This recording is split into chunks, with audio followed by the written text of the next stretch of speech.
Hi guys, welcome to our channel. ప్రస్తుతం మనతో మాట్లాడడానికి సీనియర్ జర్నలిస్ట్ దాము బాలాజీ గారు ఉన్నారు. వారితో మాట్లాడదాం. Hi sir. హాయ్. కేరళలో కరోనా స్ప్రెడ్ అవుతుంది. దాని గురించి శబరిమల వెళ్ళడానికి అయ్యప్ప స్వాముల్ని మళ్ళీ ఆపుతారా? దాని గురించి మీరు ఏమంటారు సార్?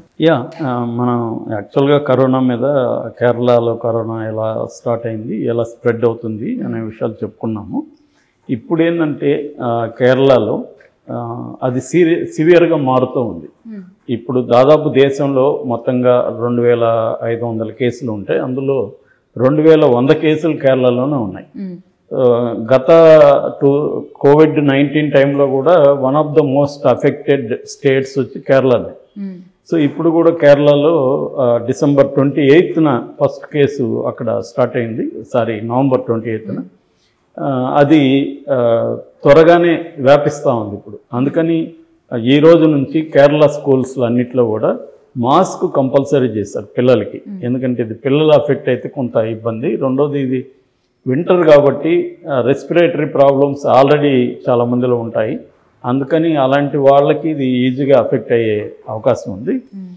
బేసిక్గా ఇదేంటంటే Omicron sub variant BA 2.86 sub variant, దాని సబ్ వేరియంట్ ఇప్పుడు వచ్చి JN1 అంటారు. ఇప్పుడు వచ్చిన లేటెస్ట్ వేరియంట్ పేరు JN1. ఈ BA 2.86లో 20 మ్యుటేషన్స్ ఉంటే ఈ JN వేరియంట్లో 21 మ్యుటేషన్స్ ఉన్నాయి. అందువల్ల స్పీడ్గా వ్యాపిస్తుంది అని చెప్తున్నారు. ఇది బేసిక్గా లగ్జంబర్గ్లో ఫస్ట్ ఐడెంటిఫై చేశారు, తర్వాత అమెరికాలో చేశారు, తర్వాత చైనాలో ఒక 7 కేసులు వచ్చాయి. మొత్తంగా 38 దేశాల్లో ఇప్పటి వరకు ఈ JN1 అనే ఒక వేరియంట్ వస్తుందని WHO చెప్పింది. WHO ఏం చెప్పిందంటే ఇది డేంజరస్ అయితే కాదు, ఎందుకంటే కరోనాకి సంబంధించిన టీకాలు ఎవరైతే వేసుకున్నారో వాళ్ళకి ప్రాణాపాయం అయితే లేదు. ఎందుకంటే ఆ టీకా దీనికి కూడా పనిచేస్తుంది. కాకపోతే అప్రమత్తంగా ఉండాలి, ఎందుకంటే ఇది స్పీడ్గా స్ప్రెడ్ అయ్యే లక్షణం మ్యుటేషన్ వల్ల ఉంది. అందువల్ల అప్రమత్తంగా ఉండండి. ఆల్రెడీ కొంత హెల్త్ ఇష్యూస్ ఉంటాయి కదా, డయాబెటీస్ కావచ్చు, బీపీ కావచ్చు, లంగ్స్కి సంబంధించిన రెస్పిరేటరీ ఇష్యూస్ కావచ్చు, ఇలాంటివి ఉన్న వాళ్ళకి కొంత జాగ్రత్తగా ఉండాల్సిన అవసరం ఉంది. ఎందుకంటే ఇది అఫెక్ట్ అయితే ఆల్రెడీ వాళ్ళ బాడీ ఇమ్యూనిటీ స్ట్రాంగ్గా ఉండదు కాబట్టి వాళ్ళ మీద ఇది ఎక్కువ ప్రభావం చూపే అవకాశం ఉందని చెప్తున్నారు. ఇక దీని లక్షణాలకు సంబంధించి మామూలుగా మనకి వైరల్ ఫీవర్కి ఏ లక్షణాలు ఉంటాయి? జలుబు, దగ్గు, బాడీ పెయిన్స్, తర్వాత ముక్కు దిబ్బడ, ఇటువంటి అంటే కడుపులో నొప్పి, కళ్ళు ఎర్రబడటం, ఇవన్నీ కూడా నీరసంగా ఉండడం, ఇవన్నీ కూడా దీంట్లో కూడా ఉంటాయి. అయితే స్మెల్ లేకపోవడం అట్లా ఇంతకుముందు ఉండేవి కదా, టేస్ట్, స్మెల్ అట్లాంటివి ఏమి ఉండదు. మామూలుగా వైరల్ ఫీవర్కి సంబంధించిన లక్షణాలు ఉంటాయి. అలాంటివి వచ్చినప్పుడు మాత్రం కొంత జాగ్రత్తగా తీసుకోండి అని చెప్తున్నారు. ఆల్రెడీ ఇక్కడ వైద్య ఆరోగ్య శాఖ మంత్రి దామోదర్ నరసింహ కూడా దీని మీద రివ్యూ మీటింగ్ పెట్టి హెచ్చరించాడు. డాక్టర్లందరికీ కూడా హాస్పిటల్స్కి అంతా కూడా నోటీసులు వెళ్ళాయి. అందరూ కూడా దీనికి సంబంధించిన కిట్స్ రెడీ చేసుకోవడం, టెస్టింగ్ కిట్లు, RT-PCR టెస్టులను ఎక్కువ చేయమన్నారు. టెస్టులు ఎక్కువ చేయడం, ఆ కేసులను ఐడెంటిఫై చేయడం, అవన్నీ చేయమని చెప్పారు. ఇక్కడ కూడా ఈ రోజుకి 15 కేసులు ఇక్కడ బయటపడ్డాయి. అందులో ఒకరు బాగా వెళ్ళిపోయారు. 14 మంది ఇప్పుడు హాస్పిటల్లో జాయిన్ అయ్యారు. ముఖ్యంగా ఎర్రగడ్డ చెస్ట్ హాస్పిటల్లో ఉన్నారు. వాళ్ళు బెడ్స్ కానీ, తర్వాత వెంటిలేటర్స్, ఆక్సిజన్ సిలిండర్స్ ఇవన్నీ కూడా మేము రెడీగా చేసుకున్నాం. వీఆర్ రెడీ అనేది చెస్ట్ హాస్పిటల్ వాళ్ళు కానీ, ఇటు గాంధీ హాస్పిటల్ వీళ్ళందరూ కూడా చెప్తున్నారు. సో ఇక్కడ కూడా 6 నెలల తర్వాత ఫస్ట్ టైం హెల్త్ బులెటిన్ కూడా నిన్న రిలీజ్ చేశారు. నిన్నటి నుంచి రోజు రిలీజ్ చేస్తున్నారు. ఇటు ఆంధ్రప్రదేశ్లో కూడా కేసులు స్టార్ట్ అయినాయి. సో ఒక రకంగా మళ్ళీ మనం మాస్కుల యుగంలోకి వెళ్తామా అన్నది ఒక అంశం. ఇక్కడ ఖచ్చితంగా మాస్కులు వేసుకోవాల్సిన పరిస్థితి ఇక్కడ కూడా వస్తుంది. కొద్ది రోజులు ఇక్కడ కూడా స్కూళ్ళల్లో మాస్కులు ప్రవేశపెడతారనేది అనిపిస్తుంది నాకైతే. పెరుగుతున్నాయి కేసులు. సో అయ్యప్ప స్వాములని రిస్ట్రిక్ట్ చేసే అవకాశం ఉంది కేరళ ప్రభుత్వం. కంప్లీట్గా కూడా ఆపేస్తారని కూడా అంటున్నారు. ఎందుకంటే అయ్యప్ప స్వాములు అక్కడికి వెళ్ళి అక్కడ అఫెక్ట్ అయ్యి అక్కడి నుంచి వివిధ రాష్ట్రాలకి స్ప్రెడ్ చేసే అవకాశం ఉంది. ఎందుకంటే మనకి ఫస్ట్ దీంట్లో కూడా మనం చూసాము, ఒక ముస్లిం సమావేశం ఢిల్లీలో జరగడం, వేల మంది అక్కడ నుంచి అనేక రాష్ట్రాలకు వెళ్ళి వాళ్ళ ద్వారా స్ప్రెడ్ అయింది అనే విమర్శలు అప్పుడు వచ్చాయి.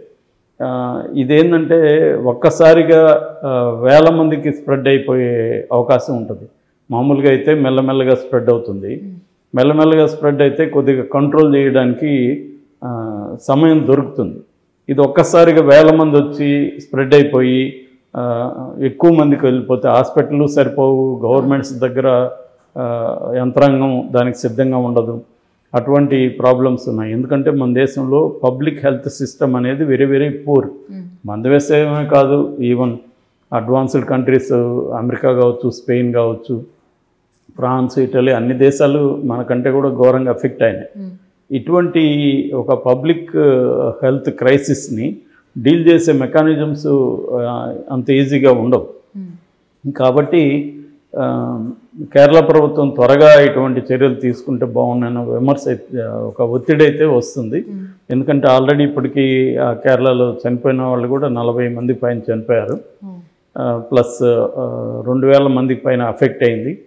సో దాన్ని అందుకు దృష్టిలో పెట్టుకొని ఆల్రెడీ స్కూల్స్లో ఇస్తున్నారు. ఇక్కడ కూడా హైదరాబాద్లో కూడా స్కూల్స్ స్వచ్ఛందంగా మాస్కులు ఇవ్వడం, ఎవరికైనా పిల్లలకి ఏమన్నా ఉంటే వాళ్ళని ఇమ్మీడియట్గా ఇంటికి పంపించేసి వాళ్ళ పేరెంట్స్కి చెప్పడం, ఐసోలేట్ చేయమని ఇలాంటి చర్యలు తీసుకుంటున్నారు.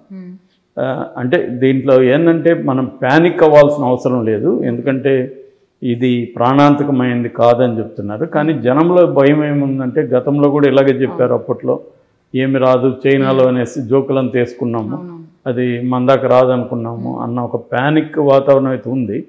రెండోది మీడియా కానీ లేకపోతే సోషల్ మీడియా కానీ ఒక భయాన్ని ఇంకా పెంచి వాళ్ళకి భయపెట్టే పరిస్థితి ఉంటుంది. కాకపోతే ఏంటంటే మనం గుర్తుపెట్టుకోవాల్సింది ప్యానిక్ కూడా డేంజరే, భయం కూడా డేంజరే. భయం వల్ల కూడా చాలామంది చనిపోయారు లాస్ట్ టైం. అందుకని భయపడాల్సిన అవసరం అయితే లేదు. ఈ వేరియంట్ డేంజరస్ కాదు. కాకపోతే జాగ్రత్త మాత్రం ఖచ్చితంగా తీసుకోవాలి. ఎందుకంటే ఎక్కువ మంది స్ప్రెడ్ అయితే అందులో పిల్లలకి, ముసలి వాళ్ళకి కొంత ఇబ్బందులు ఉంటాయి. అట్లాగే ఈ ఆల్రెడీ జబ్బులు ఉన్న వాళ్ళకి, ఈ ఇమ్యూనిటీ శక్తి తక్కువ ఉన్న వాళ్ళకి ఇది ఎఫెక్ట్ అయ్యే అవకాశం ఉంది. అందుకని కొంత హైజీన్ పాటించడం, చేతులు కడుక్కుంటూ ఉండడం, ఏదన్నా డౌట్ వస్తే ఇమ్మీడియట్గా మెడికేషన్కి వెళ్ళడం. అంటే అది ముదిరిపోయే వరకు ఉంచుకోకుండా, మామూలుగా చాలామంది నెగ్లెక్ట్ చేస్తుంటారు, దాని పాటికి అది తగ్గిపోతుందని. అలా కాకుండా డాక్టర్ని కన్సల్ట్ చేయడం, ఇటువంటి జాగ్రత్తలు తీసుకోవడం అయితే ఖచ్చితంగా అవసరం ఉంది. అంటే సార్, కేంద్ర ప్రభుత్వం ఇప్పుడు స్టాప్ చేసినా కూడా శబరిమల వెళ్ళడానికి అయ్యప్ప స్వాములు ఆల్రెడీ ట్రైన్ టికెట్లు బుక్ చేసుకొని ఉంటారు. సో వాళ్ళకి ఏ విధంగా కేంద్ర ప్రభుత్వం సహాయం చేస్తుందంటారా? ఏం చేయదండి, అది ఎవరికి వాళ్ళు భరించుకోవాల్సింది. ఎందుకంటే ఇది అనుకోకుండా వచ్చింది కదా, కేంద్ర ప్రభుత్వం బాధ్యత వహించదు. రెండోది ఇది కేంద్ర ప్రభుత్వం బ్యాన్ చేయట్లేదు, కేరళ ప్రభుత్వం. కేరళ ప్రభుత్వం కూడా మిగతా అన్ని రాష్ట్రాలకు కూడా అది మంచిదే అవుతుంది కదా, అక్కడ నుంచి వస్తే ఆయా రాష్ట్రాలకు కూడా ఎఫెక్ట్ అవుతుంది. అంటే ఇది రైల్వే డిపార్ట్మెంట్ మామూలుగా క్యాన్సిల్ చేసుకుంటే ఎంత అమౌంట్ ఇస్తారో అంతే ఇస్తారు తప్ప మొత్తం ఇచ్చే పరిస్థితి రైల్వేకి కూడా ఉండదు. కాబట్టి దాని ఎఫెక్ట్ అయితే భరించాల్సి వస్తుంది. అయితే ఇంకా చర్యలు అయితే తీసుకోలేదు, కానీ అటువైపుగా కేరళ ప్రభుత్వం వెళ్ళే అవకాశం ఉంది. అంటే ఈ వారం చూసి వారంలో కానీ కేసులు పెరిగితే వాళ్ళని ఆపేద్దాం అన్న ఆలోచనలో ఉన్నట్టుగా కనిపిస్తుంది. వేరే రాష్ట్రాలు కూడా ఆల్రెడీ కేంద్ర ప్రభుత్వం అన్ని రాష్ట్రాలకు కూడా వార్నింగ్స్ సిగ్నల్స్ ఇచ్చింది, ఆదేశాలు పంపించింది. దీంట్లో అనేక సంస్థలు ఇండియాలో ఇప్పుడు రెడీగా ఉన్నాయి, మల్టీ ల్యాబ్స్ ఉన్న అనేక సంస్థలు ఉన్నాయి, వాళ్ళందరూ కూడా అప్రమత్తమయ్యారు. సో పబ్లిక్ హెల్త్ సిస్టమ్ని గవర్నమెంట్ హాస్పిటల్స్ వాటిలో టెస్టులు ఫస్ట్ వచ్చి టెస్టులు చేయడం, దాని తర్వాత ఎవరైనా ఉంటే వాళ్ళని అడ్మిట్ చేసుకొని ఐసోలేట్ చేయడం, ఇటువంటివి ఇమ్మీడియట్గా చేస్తున్నారు. అట్లాగే ఒకవేళ ఎక్కువ కేసులు వస్తే ప్రిపేర్డ్నెస్ అనేది పెంచుకోవడం. Okay sir, thank you sir. Thank you.